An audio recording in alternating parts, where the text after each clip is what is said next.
Hey everybody, welcome to the Morning Devo with Bo 927. And I finally get in the house. So glad to finally get here. A little bit late. Usually I'm around 9 o'clock, but today it's a little bit later than normal, but that's okay. Hey, we're in the house and that's what matters. We're getting in there. So I just got to fiddle with my EQ here. Oh man, a little weird on the ears. But hey, okay. So we're in First Samuel in the devotion, and you could always check out my archives at Bo Willette right there. And these devotions are through the Bible, so that's the fun part of the devotion is that we actually go through the entire Word of God. That's right. I'm reaching back to get my Bible. Pretty radical. How many people today actually go through the Bible? Not too many. It's amazing. This thing's so rich, so many ways to help us out. Yet a lot of us would rather. A lot of people go to little meditation books, or maybe they, just go do some meditation somewhere, or they do some stretching and they call it. That's it. That's their devotion. But man, this collection of books is pretty intense. So Samuel, chapter 21. If you're picking up with us, hey, welcome aboard. Hope you enjoy. We do this again Monday through Friday at this time, just getting in the Word in the morning. So Chapter 21 says, David therefore departed from there and escaped to the cave of Adullam. Oh, that's 22. Let's go into 21. Now David came to Nob. David's still on the run.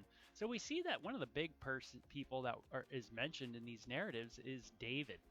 And David now is on the run and from Saul. And David came to Nob, to Ahimelech the priest. So where does David run to? Hey man, you're gonna run to someone who knows God pretty well, right? Who could tell you maybe about God. That's always a good thing, I think, in the morning devo. Is hey, if you're gonna go somewhere for some guidance, maybe, just maybe, it's important to find people that have a spiritual component to that. But not only that, but have someone who actually has the lowdown on some truth, right? Yeah, who do you go to when you're on the run, when you're trying to get out of one thing, that seems pretty bad?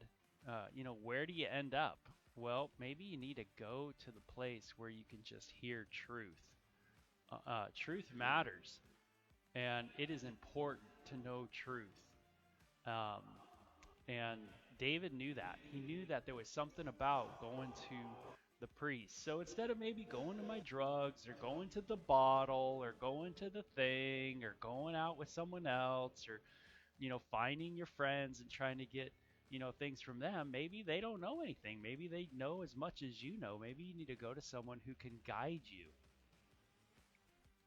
into some truth, right? And this is important. And so David goes to the priest, and Ahimelech was afraid when he met David and said to him, Why are you alone and no one is with you? So Ahimelech thought it was kind of odd that David, who is like the head of military of Saul, Saul, the king of Israel's army, is kind of all by himself. He probably looks a little famished, maybe looks like a little out of breath. He's been on the run.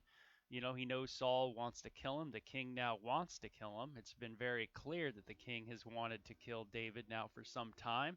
And it's been very much made known to his son Jonathan, who loves David quite a bit. And they are brothers, blood brothers, if you will. And so David and Ahimelech, the priest, the king, ordered me on some business and said to me, Do not let anyone know anything about the business on which I send you or which I have commanded you, and I have directed my young men such and such a place. Now therefore, what do you have on hand? Give me 5 loaves of bread in my hand, or whatever can be found. Now it's interesting David's response to the priest. He goes to the priest, and King David, who's not the king yet, well, in God's eyes, yes, but in the people's eyes, not yet, goes to the priest, and notice what he says, right? Ahimelech asks him, Hey, why are you here alone? And he says, Hey, the king ordered me on some business. Isn't that interesting? What do you think that is? That's what we call a what? A lie. That's right. And King David was not a perfect person. That's right. Just like every other person we've talked about in the Bible, we see that even David is a person who is flawed. Why does he lie? Fear, right? Why do we lie? Why do you lie? Why do I lie? Well, when it comes down to it, it's probably some fear in the heart, right? Maybe I want you to be our pride. I want you to think of me more than I am. Maybe that's it too. But in David's situation, he's kind of scared, isn't he? He's kind of on the run from Saul, and he doesn't want to just disclose everything that's gone on. So he tells Ahimelech this lie, and he says, "Hey, the king sent me on some business." And the priest answered David and said, "There is no common bread on hand, but there is holy bread, if the young men have at least kept themselves from women." So, like ceremonially clean, there was laws about whether you could be ceremonially clean, or you would be considered not able, to go and do the rituals that were required in the tabernacle. And here we kind of you see that mention to it. Hey, have they kept themselves clean from women? So it kind of goes back to these laws that are found in Exodus and Leviticus. And David answered the priest and said to him, "Truly, women have been kept from us about 3 days since I came out, and the vessels of the young men are holy, and the bread is in effect common, even though it was consecrated in the vessel this day." So the priest gave him the holy bread, for there was no bread there but the showbread, which had been taken from before the Lord in order uh, to put hot bread in its place on the day when it was to be taken away. Okay, so showbread was before the tabernacle. It was this bread that was always to be before, if you will, again before God. Um, Jesus make mentions of himself being the bread of life. Um, there's this idea behind the showbread um, of God's provision, right? God's nutrition, if you will, and towards his people, and he would provide everything that they need, all their sustenance. And David sees the showbread. He knows it's in the tabernacle, and he's starving, and the showbread would be replaced, and so they get the old showbread, the new showbread comes into play. So now a certain man of the servants of Saul was there that day, detained before the Lord, and his name was Doeg, an Edomite, the chief of the herdsmen who belonged to Saul. Okay, so someone from Saul's camp, if you will. An Edomite. Interesting, right? If you don't know what an Edomite is, just look it up and you'll see that who their descendants were. I always tell you guys to do that so you guys can get used to kind of looking things up and finding out that, hey, these people are actually related to Israel, maybe, that kind of thing. Uh, they're all, in a sense, cousins. So this guy Doeg, cool Doeg, what a name, huh? Very cool. And David said to Elimelech, "Is there not here on hand a spear or a sword? For I have brought neither my sword or my weapons with me, because the king's business required haste." So again, what does fear do in our life? It kind of perpetuates a lot of lies, right? We kind of continue. What does pride do? It perpetuates a lot of lies, right? A lot of times we lie because we have a lot of things going on in us and it always has to do with you know, maybe we just think of ourselves more. Like I say, maybe we don't want people to see us just as frail as we are as human beings, and so we kind of conjure up a persona, right? A personality that is really beyond what we really are. And we know what we're really like. We know what we are in private. We know what we are in our own heads. And a lot of times it's very difficult for us to be honest about that, right? We always want to, seem like we're doing better than we really are, or we are better than we really are. Now, this is how our society works, right? I mean, this is what social media is like. This is what, all the, kind of news outlets. Everybody looks great. Everybody seems great. Everybody's articulate, they're in the right positions, they have the right things, right? The right touch. And it just fits. Everything fits, but you don't know who they are. You go to a concert, you watch someone on stage, you go, man, what a great performer. Well, that's it. It's a performance, right? And that's so true. Today, maybe all of us are, in a sense, caricatures to our own little performance in our brain. Have you ever thought about it that way? It's kind of weird, but it may be true, right? That may be partially very true. That instead of just being honest before God and before human beings, we tend to run. And we tend to run away and we tend to, you know, we do it through lying and hiding, right? Doing that performance, right? Putting on the show. And I see a lot of character qualities in these guys in the Bible. I see just it just hey, I'm right there with them, you know. So the priest said, when people say they can't understand the Bible, this is where I kind of wonder because I was 17 reading the Bible and man, I just read through it like we are now and I just went, wow, I'm a lot like these people and I still say that even though it's what 30 something years later, 33 years later. So the priest said, the sword of Goliath, the Philistine whom you killed in the valley of Elah, there it is, wrapped in a cloth behind the ephod, which was a kind of clothing attire of the priest of Israel. And it says, if you take, that's what the ephod is. And it says, if you will take that, take it, for there is no other except that one here. So ephod, it could be a clothing or part of a clothing item of the priest. Um, so there's a lot of, I think, not controversy, but sometimes not clarity as far as what the ephod exactly was. Um, but it was something that the priest utilized.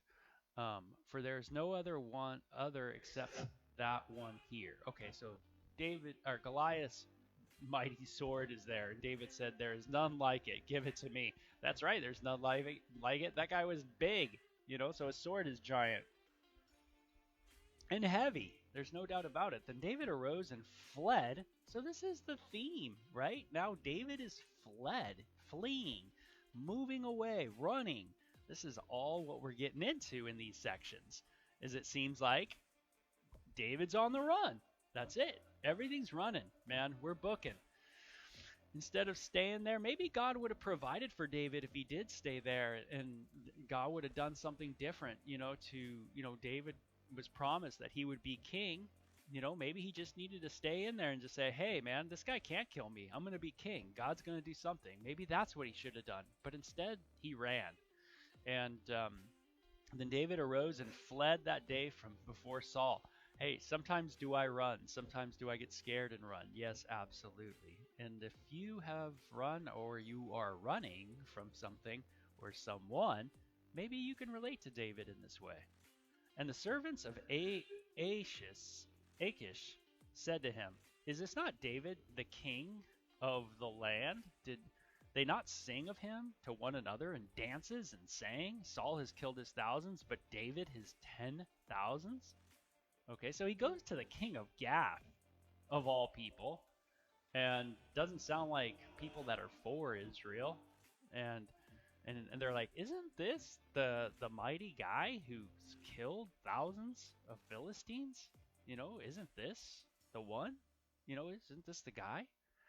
And why is he here? And David took these words to heart and was very much afraid of Achish, the king of Gath. So he changed his behavior before them, pretended madness in the hands, and scratched on the doors of the gate, and let his saliva fall down on his beard. Then Achish said to his servants, look, you see this man is insane. Why have you brought him to me? Have I have need of a madman, that you would have brought this fellow to play the madman in my presence? Shall this fellow come into my house? And that's how the chapter ends, right? But pretty interesting. What does David do when he goes into the enemy's camp? He goes to the king and he plays like he's mad. Why? Well, it says it right there, because he was afraid. And he was very much afraid. And so David was very much acquainted with fear. And fear can be a good instinct in our lives. There's no doubt about that. If you don't have fear regulating your life, your emotions, your world, your mind, then there's some pretty dangerous things you're going to get involved in, right? If you don't fear something, you will die. No doubt about it. Fear is a good instinct. But because we are creatures who are definitely what we call fallen or have gone astray or are filled with iniquity, right? A bending, the good gets bent and fear gets bent in us. And so we fear overly. We fear many things. And so that fear can sometimes dominate our lives as human beings, where everything that motivates us is fearful. We parent out of fear. We don't want our kids to get in trouble here, so we maybe control them with a very harsh control.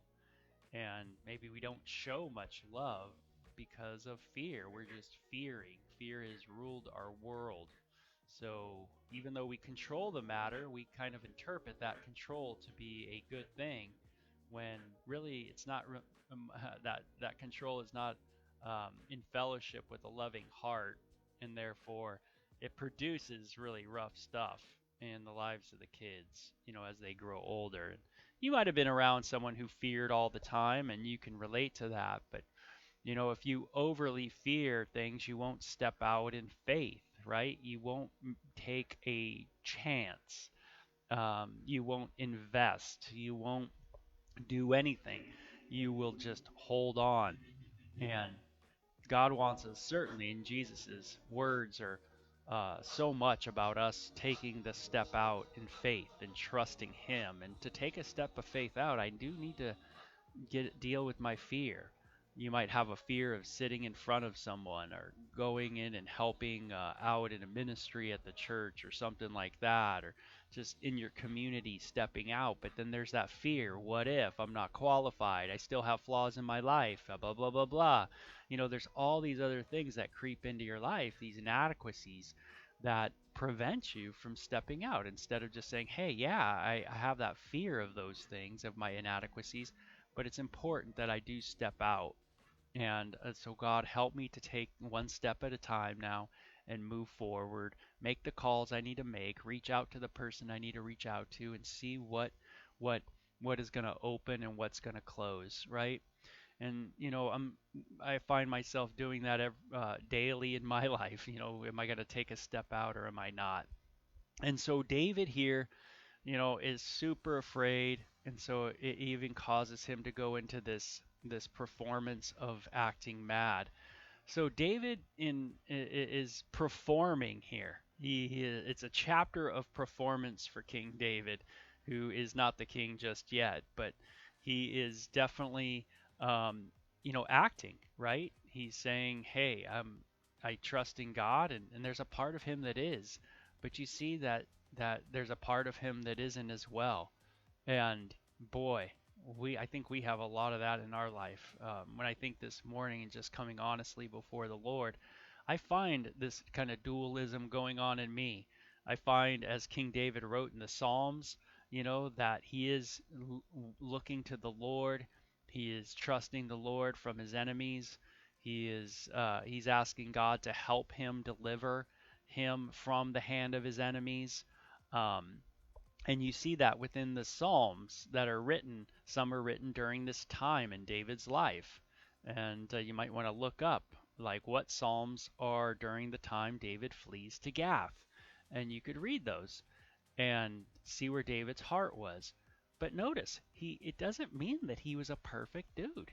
He still had many, many flaws, and lying and acting and performing when really just not sharing the honest truth. Instead of saying to the king of Gath, "Hey, I'm fleeing the king of Israel," instead he just plays madness, right? So we're going to see how this plays out in David's life and how it affects David and how it continues to, or have it has its ramifications in life. But this morning, I think we could look at this passage and we can go, hey, there's some interesting things here. Hey, do I go to the priest? Do I go to the people who have knowledge of God when things are rough? Is that where I go? Is that where my heart is? And do I find myself really squirrely with my fear? Do I find myself really up and down, really being moved greatly by fears in my life? and and why can I not be honest about things that are going on in my life? Maybe that fear is running the show, and maybe that fear is what is going to age me quickly, and it's going to deteriorate my health and things that I really need to bring before the Lord. And so, really, a chapter of fear as well. So, like most chapters in the Bible, there's a lot of contrasting between fear and faith, and we see that here. So, very cool chapter, very good for the heart too, to just focus in on that fear and just go, "Hey, God, let's work on some of this, okay?" So, you guys have a good day, and may God work on us today. God bless you. Bye bye.